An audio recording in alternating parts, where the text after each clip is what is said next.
അടുത്ത സമയത്ത് കാസർഗോഡ് ഒരു ഗാനമേളയിൽ 15 പേരോളം തിക്കലും തിരക്കിലും പെട്ട് ഗുരുതരമായ അവസ്ഥയിൽ പെട്ടുപോയെങ്കിൽ ഭൂരിപക്ഷം മുസ്ലിങ്ങളല്ലേ, ഭൂരിപക്ഷം മുസ്ലിമീങ്ങളല്ലേ? ഈ പാട്ടിന്റെ മേഖലകളിൽ, ഈ ഗായകന്മാരുടെയും ഗാനമേളകളുടെയും മേഖലകളിലെല്ലാം മുസ്ലിം സഹോദരങ്ങളും മുസ്ലിം പെൺകുട്ടികളും മുസ്ലിം ഭാര്യമാരും. അതാണ് സഹിക്കാൻ കഴിയാത്തത്. ഭാര്യയും ഭർത്താവും മക്കളെയും നിർത്തിയിട്ട് പാട്ട് പാടുന്നു. അത് കോവിലുകളിലുമാകാം, ചർച്ചുകളിലുമാകാം, പൊതുവേദികളിലുമാകാം. ഷിർക്കിന്റെ പാട്ടാകാം, നസ്രാനിയത്തിന്റെ പാട്ടാകാം, യഹൂദന്റെ പാട്ടാകാം. ഒരു വാക്കുകൊണ്ട് പോലും, ഒരു നാവ് കൊണ്ടുപോലും ഷിർക്ക് നിന്റെ ജീവിതത്തിൽ വന്നു പോകരുതെന്ന് റസൂലുള്ള പഠിപ്പിച്ചപ്പം ആ ഷിർക്കല്ല എനിക്ക് പ്രശ്നം. എനിക്കെൻ്റെ പ്രസ്റ്റീജാണ്, എനിക്കെൻ്റെ ഇസ്സത്ത്, അഭിമാനമാണ്, എൻ്റെ മക്കളുടെയും കുടുംബത്തിൻ്റെയും പേരും പ്രശസ്തിയുമാണ് എനിക്ക് വലുത്. അതിനൊരു ഷിർക്ക് ഒരു പ്രശ്നമേ അല്ല എന്ന് പറഞ്ഞുകൊണ്ട് മുസ്ലിം സഹോദരിമാരെയും മുസ്ലിം പെൺമക്കളെയും പ്രായപൂർത്തിയായ പെൺകുട്ടികളെയും വീട്ടിൽ ജോലിയെടുക്കേണ്ട ഭാര്യമാരെയും പൊതുനിരത്തിൽ കൊണ്ടുവന്ന് ക്ഷേത്രങ്ങളിലും നസ്രാണികളുടെ കേന്ദ്രങ്ങളിലും മറ്റു പൊതു മേഖലകളിലും പരസ്യമായി ആടിപ്പാടുന്ന ഒരു കാലഘട്ടം എന്ന് പറയുന്നത് സുഹൃത്തെ, അത് ഏറ്റവും വലിയൊരു പരീക്ഷണമാണ്. ഈമാന്റെ പരീക്ഷണം. പരീക്ഷണം 4. 1 ഫിത്നത്തുൽ ഈമാൻ, 2 ഫിത്നത്തുൽ മാൽ, 3 ഫിത്നത്തുൽ ഇൽമ്, 4 ഫിത്നത്തുൽ മുൽക്ക്. ഈ 4 പരീക്ഷണം അല്ലാഹു സുബ്ഹാനഹു വതആല സൂറത്തുൽ കഹ്ഫിൽ പറഞ്ഞിട്ടുണ്ട്. ഈ സൂറത്തുൽ കഹ്ഫ് ഓതാൻ പറയുന്നതാണ്. ഈ 4 പരീക്ഷണത്തിൽ പെട്ടുപോകാൻ പാടില്ല. 4 പരീക്ഷണങ്ങളിൽ നമ്മൾ 1 ഫിത്നത്തുൽ ഈമാൻ, ഏറ്റവും വലിയ പരീക്ഷണമാണ്. എനിക്ക് ശേഷം വരാൻ പോകുന്നത് റസൂലുള്ളാഹി തങ്ങൾ പറഞ്ഞു, ഹബീബുനാ റസൂലുള്ളാഹി തങ്ങൾ ജീവിച്ചിരിക്കുന്ന കാലഘട്ടത്തിൽ ആ ഫിത്ന ഉണ്ടാവില്ല. ഈമാന്റെ പരീക്ഷണം അവിടെ വരുന്നില്ല. ഈമാൻ സ്വഹാബാക്കൾക്ക് പുതുക്കിക്കൊണ്ടിരിക്കലാണ് റസൂലുള്ളാഹി തങ്ങളുടെ ഡ്യൂട്ടി, ജോലി. ഇപ്പൊ നമുക്ക് ഉപദേശിക്കാൻ ആരുമില്ലാത്തത് കൊണ്ട് ഉപദേശങ്ങൾക്ക് പുല്ലുവില, ഉപദേശങ്ങളൊന്നും വെറുതെ സമയം കളഞ്ഞ് ആ ടൈം വേസ്റ്റ് ആക്കുന്നതല്ലാതെ അത് ഖൽബിന്റെ ഉള്ളിലേക്ക് കയറാത്ത ഒരു കാലഘട്ടത്തിലേക്കാണ് നമ്മൾ നീങ്ങിക്കൊണ്ടിരിക്കുന്നത്. ദീനിന്റെ സദസ്സുകളും വാലിന്റെ സദസ്സുകളും ഇൽമിന്റെ മജ്ലിസുകളും തഅലീമിന്റെ സദസ്സുകളെല്ലാം ശുഷ്കിച്ചു പോയി. അതൊന്നും കേൾക്കാൻ ആളുകൾക്ക് വലിയ താല്പര്യമില്ലാത്ത ഒരു സാഹചര്യം. പാട്ടിനോടും മേളകളോടും കുംഭമേളകളോടും ഒക്കെ ആളുകൾക്ക് വലിയ ആവേശം, ആനന്ദം. ഇതിലെല്ലാം 50% ഈ റസൂലുള്ളാഹി സ്വല്ലല്ലാഹു അലൈഹി വസല്ലമ തങ്ങളുടെ ഉമ്മത്തികളാണ്. പറയൂ, ശരിയല്ലേ? യൂട്യൂബ് എടുത്ത് നോക്കി നിങ്ങൾ. പാട്ടുകളുടെ മേളകൾ കൊണ്ട് കയ്യടി വാങ്ങുന്നതെല്ലാം മുസ്ലിം ഉമ്മത്താണ്.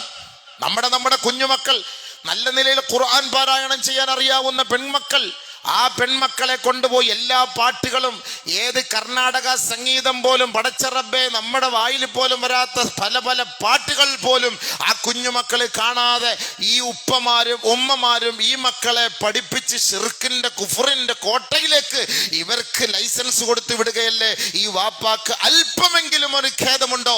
എൻ്റെ റസൂലുള്ള നാളെ എന്നെ പ്രതീക്ഷിച്ചിരിക്കുന്നു. നബി തങ്ങൾ പറഞ്ഞു, വല്ലാഹി ലഅൻളുറു ഇലാ ഹൗലി. വഫാത്തിനോടടുത്ത ഈ പ്രസംഗത്തിൽ റസൂലുള്ള പറഞ്ഞു, വല്ലാഹി, അല്ലാഹുവാണ് സത്യം, ഞാൻ എൻ്റെ ഹൗല് കാണുകയാണ്. റസൂലുള്ള പറഞ്ഞു നോക്കാണ്, വല്ലാഹി ലഅൻളുറു ഇലാ ഹൗലി. പള്ളിയിൽ ഒളിവെടുക്കുന്ന ഹൗലല്ല ഇത്. എൻ്റെ ഹൗലിലേക്ക് വരുന്നവർക്ക് ഞാൻ വെള്ളം കോരി കൊടുക്കും. ഞാൻ അവർക്ക് വെള്ളം കോരി കൊടുത്തുകൊണ്ടിരിക്കുമ്പോൾ ഒരു വിഭാഗം മുസ്ലിമാണെന്നും പറഞ്ഞു ഓടി വരും. സുമ്മ യുഹാലു ബൈനി വബൈനഹും, അവർക്കിടയിൽ ഒരു തിരശീല വീഴും, അവരെ മറയ്ക്കപ്പെടും. റസൂലുള്ളാഹി സ്വല്ലല്ലാഹു അലൈഹി വസല്ലമ തങ്ങൾ പറയും, അവർ എൻ്റെ സമുദായമാണ്. അന മിൻഹും, ഞാൻ അവരുടെ നേതാവാണെന്ന് റസൂലുള്ളാഹി തങ്ങൾ പറയുമ്പോ ഉടനെ മലക്കൾ വന്നിട്ട് പറയും, ഇല്ല, അവർ മുസ്ലിമിന്റെ പേരും വെച്ചുകൊണ്ട് ഇസ്ലാമിക ആശയ ആദർശങ്ങളെ വിറ്റ് പണമാക്കി ദുനിയാവിൽ ജീവിച്ച നെറികെട്ട വൃത്തികെട്ട വർഗമായിരുന്നു നബിയെ. അതുകൊണ്ട് അങ്ങയുടെ മുബാറക്കായ കയ്യിൽ നിന്ന് വെള്ളം വാങ്ങി കുടിക്കാൻ അവർക്ക് അവകാശമില്ല. ആദരവായ റസൂലുള്ളാഹി തങ്ങൾ പറഞ്ഞു, സുഹഖൻ സുഹഖൻ സുഹഖൻ ലിമൻ ഗയ്യറ ബഅദി. 3 പ്രാവശ്യം പറഞ്ഞു, നാശിച്ചു പോട്ടെ, തകർന്നു പോട്ടെ, നാശമായി പോട്ടെ, ശാപമടയട്ടെ. എനിക്ക് ശേഷം എൻ്റെ ദീനിനെ മലീമസമാക്കി കളഞ്ഞവരാണ്, മലിനമാക്കിയവരാണ് നിങ്ങൾ. ഞാൻ പറഞ്ഞ ഓരോരോ വാക്കുകളെയും പ്രവൃത്തികളെയും നിങ്ങൾ പുറംകാല് കൊണ്ട് ചവിട്ടി തേച്ച് കളഞ്ഞവരാണ്. എൻ്റെ കയ്യിൽ നിന്ന് ഒരു തുള്ളി വെള്ളം കുടിക്കാൻ നിങ്ങൾക്ക് അവകാശമില്ല. റസൂലുള്ളാഹി തങ്ങൾ മെമ്പറിൽ ഇരുന്നിട്ട് സ്വഹാബത്തിനോട് പറഞ്ഞു, വല്ലാഹി ലഅൻളുറു ഹൗലി, എൻ്റെ ഹൗൽ ഞാൻ എൻ്റെ കണ്ണുകൊണ്ട് കാണുന്നു. അന്ന് റസൂലുള്ളാഹി നേരിട്ട് കാണുകയാണ്. സമയമായി, ഹൗലിന്റെ താക്കോൽ റസൂലുള്ളാഹിയുടെ കയ്യിൽ കൊടുക്കാൻ പോവാണ്. അതിന്റെ ഉത്തരവാദിത്വം റസൂലുള്ളാഹി സ്വല്ലല്ലാഹി അലൈഹി വസല്ലം തങ്ങൾ ഏറ്റെടുക്കാൻ പോവാണ്. ഫ്രീ ആയിട്ട് ഓടിപ്പോയി ചാപ്പാട് വിളമ്പുമ്പോൾ നമ്മൾ ക്യൂവിൽ നിന്ന് ചുമ്മാ ഫ്രീ ആയിട്ട് ചാപ്പാട് വാങ്ങുന്ന പോലെ ഓടി അങ്ങ് പോകാമെന്നുള്ള ധാരണ ആർക്കും വേണ്ട, എനിക്കും വേണ്ട, അങ്ങക്കും നിങ്ങൾക്കും വേണ്ട. ആർക്കും കിട്ടും അല്ലാഹുവിന് അറിയാം. നമുക്ക് അല്ലാഹു നൽകട്ടെ. ദുആ മാത്രമേ ഉള്ളൂ, പ്രതീക്ഷ ഒന്നും വേണ്ട. ദുആ ആമീൻ. ദുആ ടാക്സ് ഇല്ല, GST ഇല്ല, SGST ഇല്ല, ഒന്നുമില്ല. ദുആരക്കും ആമീൻ പറയാം. കിട്ടിയാ കിട്ടി, കിട്ടിയില്ലെങ്കിൽ പോയി. ആരുമില്ല അവിടെ വരാൻ, ആരുമില്ല സഹായിക്കാൻ, ആരുമില്ല ശഫാഅത്ത് ചെയ്യാൻ. റസൂലുള്ളാഹി തങ്ങളുടെ മുന്നിലേക്ക് ആ തിര വീണുപോയാൽ ആ തിരശീലയുടെ അപ്പുറത്ത് നിന്ന് നമ്മൾ നിൽക്കപ്പെടേണ്ടി വന്നാൽ ഔദു ബില്ലാ, അല്ലാഹ് നീ കാക്കണേ റബ്ബേ, വല്ലാഹി സത്യം, പിന്നെ നമ്മളെ രക്ഷപ്പെടുത്താൻ ഒരാളും ഇല്ല സുഹൃത്തെ. പിന്നെ എന്ത് ചെയ്യും നമ്മൾ? ആരെ പിടിക്കും? അപ്പോഴാണ് അറിയുന്നത് പടച്ചവനെ ദുനിയാവിൽ ഇങ്ങനെയൊക്കെ ഈ മൊയ്ലിയന്മാരൊക്കെ കടന്ന് പ്രസംഗിച്ചപ്പോൾ നമ്മൾ അവരെ കളിയാക്കി കമന്റ് ഇട്ടിട്ട് ഇടങ്ങാറാക്കി. ഇപ്പോഴാണ് ഇതിന്റെ യാഥാർത്ഥ്യം, എൻ്റെ ഹഖീഖത്ത് മനസ്സിലാവുന്നത്. അല്ലാഹ് എന്ന് അപ്പോൾ ചിന്തിക്കും. അപ്പോൾ ചിന്തിച്ചിട്ട് കാര്യമില്ല. യതദക്കറുൽ ഇൻസാൻ അന്നാ ലഹു ദിക്റ. യതദക്കറുൽ ഇൻസാൻ, അന്ന് മനുഷ്യൻ ചിന്തിക്കും. പക്ഷെ ചോദ്യം, അന്നാ ലഹു ദിക്റ, ഇപ്പൊ ചിന്തിച്ചിരുന്നാടാ കാര്യം? ചോദ്യം അതാണ്. വജീഅ യൗമഇദിൻ ബിജഹന്നം യൗമഇദി യതദക്കറുൽ ഇൻസാൻ. നരകത്തിലേക്ക് ബോർഡിംഗ് പാസ് കിട്ടിയിട്ട് പോടാ അങ്ങോട്ടെന്ന് പറഞ്ഞു വിടുമ്പോ ആ നരകത്തിലേക്ക് തള്ളപ്പെടുമ്പോൾ ഔദു ബില്ലാ, പടച്ചവനെ നീ കാത്തുരക്ഷിക്കണേ. അങ്ങനെ ഒരു സാഹചര്യം വരുമ്പോൾ അവൻ ചിന്തിക്കും, പടച്ചവനെ ഇത് വേണ്ടായിരുന്നല്ലോ അല്ലാ. ദുനിയാവിൽ ഞങ്ങൾക്ക് അല്പസമയം തന്ന് മടക്കിയിരുന്നെങ്കിൽ നബി തങ്ങളുടെ ഓരോ ചുവടുകളെയും ഞങ്ങൾ പൂർണ്ണമായി അംഗീകരിക്കാം. അന്നാല കുതിക്കറ. ഇപ്പൊ അത് ചർച്ച ചെയ്തിട്ട് കാര്യമില്ല മോനെ, പോ അങ്ങോട്ട് പോ. ഇപ്പൊ ചർച്ച ചെയ്തിട്ട് കാര്യമില്ല. ഈ പ്രസംഗിക്കുന്നതെല്ലാം വെറുതെയാണ് നമുക്കറിയാം. പക്ഷേ അതുകൊണ്ടാണ് നമുക്കതിന്റെ ഗൗരവം മനസ്സിലാക്കി നമ്മൾ പ്രവർത്തിക്കുന്നത്. നമ്മൾ മനസ്സിലാക്കിക്കോളൂ. സാധാരണക്കാരോട് ഇത് പറഞ്ഞു കൊടുക്കുമ്പോ ഒരുപക്ഷെ ഇപ്പോഴത്തെ സാഹചര്യത്തിൽ അവർക്കത് ഉൾക്കൊള്ളാൻ പറ്റാതെ വരും. നമുക്ക് വളരെ ഖേദമാണ്, വളരെ പ്രയാസമാണ്.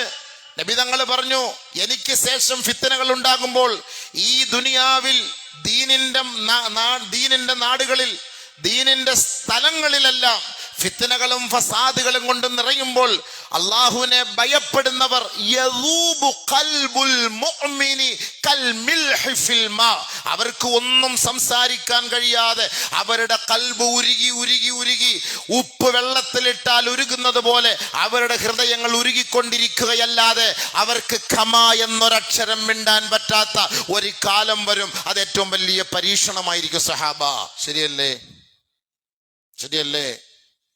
പരിശുദ്ധമായ മക്ക മദീന നിൽക്കുന്ന മണ്ണുകളിലെല്ലാം നടക്കുന്നത് എന്താ? ഇപ്പൊ നഊദു ബില്ലാഹ്, കണ്ടാൽ കൽബ് പൊട്ടും, ഹൃദയം പൊട്ടിപ്പോകും, തകർന്നു പോകും.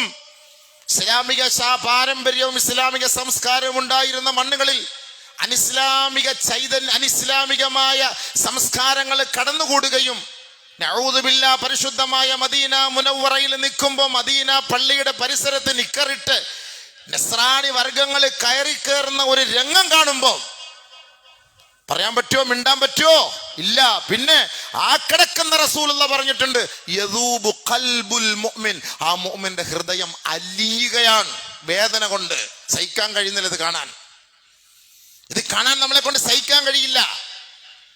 അള്ളാന്റെ റസൂൽ ഇഷ്ടപ്പെടാത്ത സ്ഥലം ഇങ്ങോട്ട് വരാൻ നിങ്ങൾ അങ്ങോട്ട് വരരുതേ എന്ന് റസൂലുള്ളാഹി തങ്ങൾ വിലക്കിയിട്ട് ആ പരിസരത്ത് ഔറത്ത് പോലും തുറന്നിടുന്ന അവസ്ഥയിലേക്ക് എത്തുമ്പോ എത്രത്തോളം എന്ന് വെച്ചാൽ അറബികൾക്കിടയിൽ ബർമൂടയിട്ട് ഇമാമ് നിൽക്കുകയും അതിന്റെ മുന്നിൽ കമീസ് ധരിച്ച് നിൽക്കുന്ന അറബികളെയും കാണുമ്പോ എന്റെ നഗ്ന നേത്രങ്ങളെ കൊണ്ട് ഞാൻ കണ്ട സംഭവങ്ങളാണ്.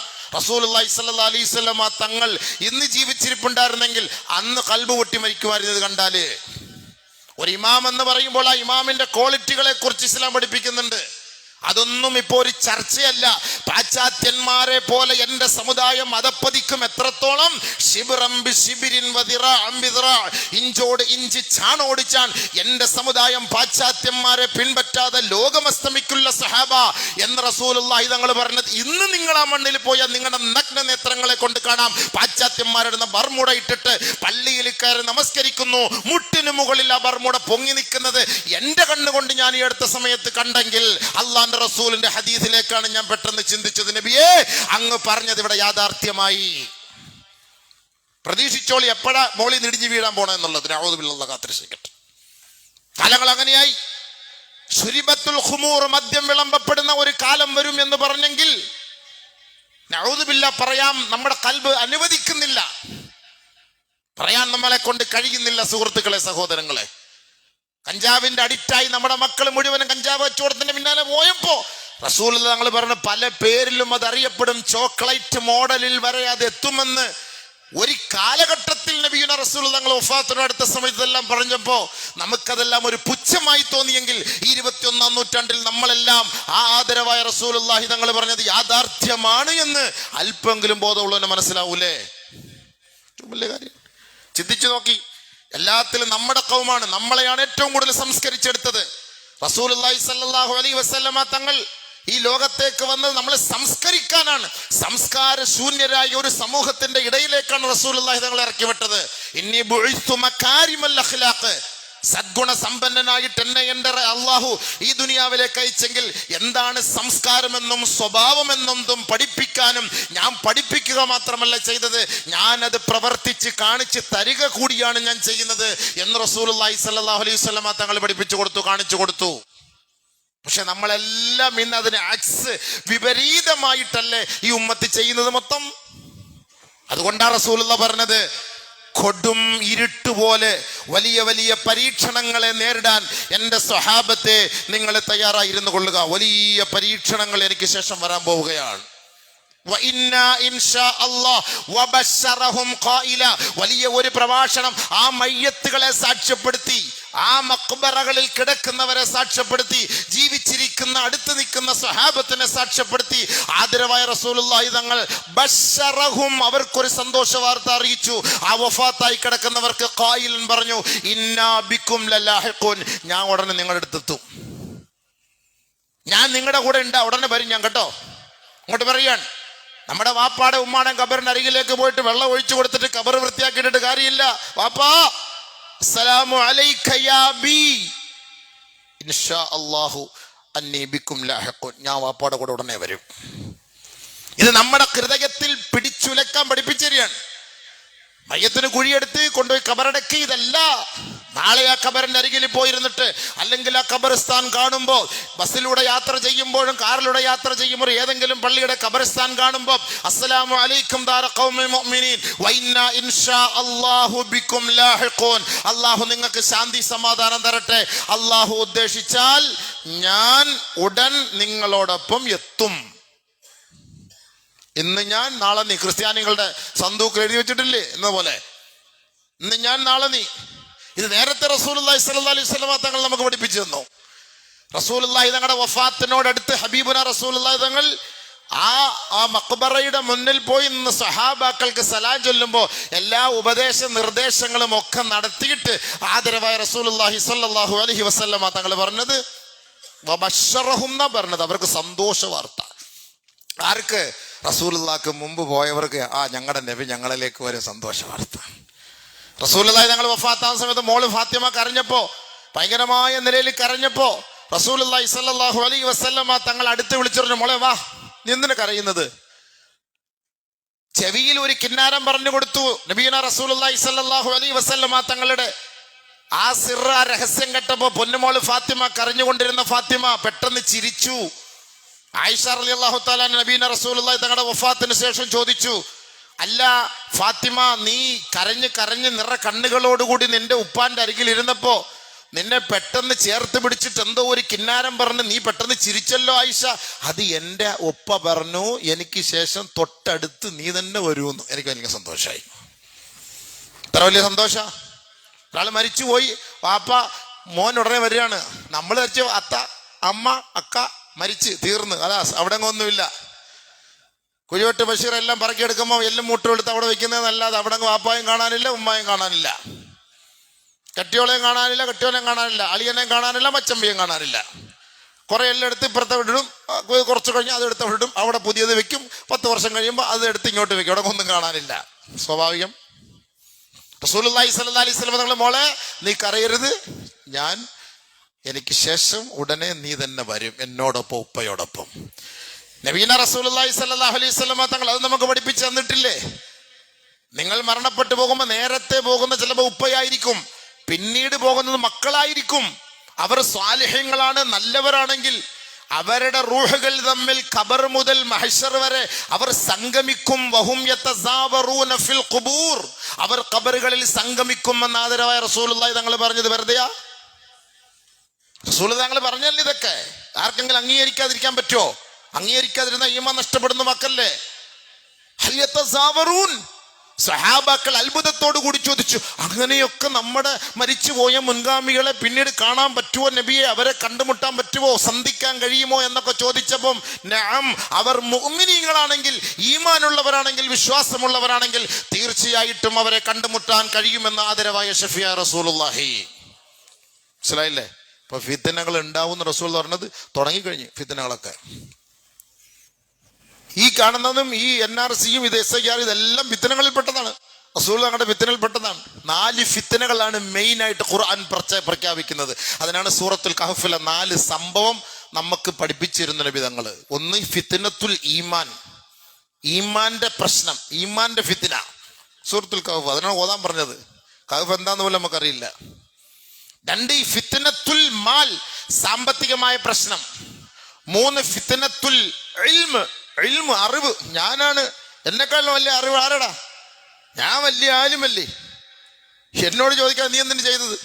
അതൊരു വലിയ ഫിത്ന. ആ ഇൽമ്, അതിനെക്കുറിച്ച് അല്ലാഹു ഖുർആനിൽ പറയുന്നത്. 2 ഫിത്നത്തുൽ മുൽക്ക്, അധികാരം. ഈ 4 എണ്ണത്തെ കുറിച്ച് വിശാലമായിട്ട് ഇൻഷാ അല്ലാഹ് അടുത്ത ആഴ്ച പറഞ്ഞുതരാം. അല്ലാഹു തൗഫീഖ് ചെയ്യട്ടെ. പഠിക്കും, മനസ്സിലാക്കി, ചിന്തിക്കും. വേറൊന്നും പറയാൻ, ആരെയും ദേഷ്യപ്പെടുത്താനോ കുറ്റം പറയുമൊന്നുമല്ല. നമ്മളെല്ലാവരും കൂടെ ചേർന്ന് മനസ്സിലാക്കാൻ വേണ്ടി പറഞ്ഞാണ്. റസൂൽ തങ്ങളുടെ വഫാത്ത് എന്ന് പറഞ്ഞിട്ട് പെട്ടെന്ന് കൊണ്ട് മയ്യത്ത് മരിപ്പിച്ച് മയ്യത്തടക്കാലല്ല ജോലി. റസൂലുള്ള തങ്ങളുടെ വഫാത്തിന് മുമ്പ് നടന്ന സംഭവങ്ങൾ. പ്രസംഗം ഇവിടെ തീർന്നു റസൂലുള്ളാന്റെ. ഇനി ബിദായത്തുൽ മർള്, രോഗത്തിന്റെ തുടക്കം. അടുത്ത റസൂലുള്ള തങ്ങൾക്ക് ഇനി അടുത്ത രോഗം തുടങ്ങാൻ പോവുകയാണ്. വഫാത്തിന് മുമ്പുള്ള സംഭവമാണ്. ഒരുപാട് ചർച്ച ചെയ്യാനുണ്ട്, തീരൂല. പെട്ടെന്ന് 1-2 ആഴ്ച കൊണ്ട് തീർത്തിട്ട് അടുത്ത വിഷയത്തിലേക്ക് കയറണം ഇൻഷാ അല്ലാഹ്. അല്ലാഹു തൗഫീഖ് ചെയ്യുമാറാകട്ടെ. അല്ലാഹ് മനസ്സിലാക്കാൻ തൗഫീഖ് നൽകുമാറാകട്ടെ.